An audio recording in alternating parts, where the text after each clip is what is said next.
మఖానా లేదా pox nuts. ఇవి యూరియాల్ పెరాక్స్ అనే నీటి కలువ మొక్క నుండి వస్తాయి.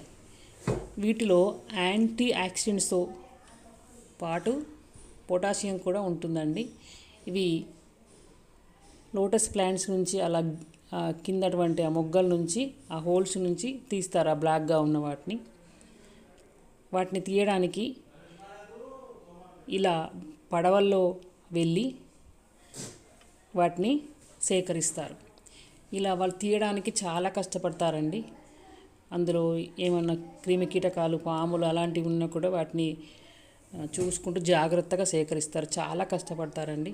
ఇలా బ్లాక్గా ఉన్నటువంటి ఆ సీడ్స్ని తీసుకొని బాగా ఎండలో ఎండబెట్టి ఒక పదునైనటువంటి గుండ్రని ఆయుధంతో ఆ పొట్టునంతా తీసి మళ్ళీ కాసేపు ఎండబెట్టి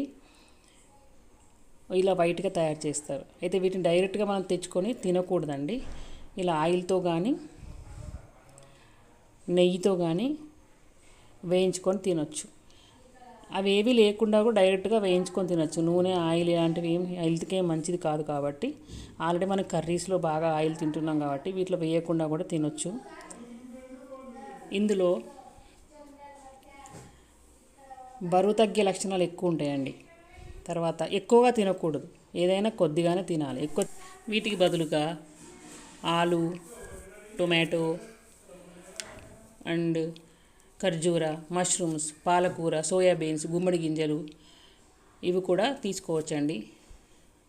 మనం ఎలాగూ ఇండియన్ కర్రీస్లో ఎక్కువగా టొమాటోలు వాడతాము. ఆలు తినొచ్చు, కానీ మరీ ఏది ఎక్కువగా తీసుకోకూడదండి. Thanks for watching. Please like, share, subscribe my channel.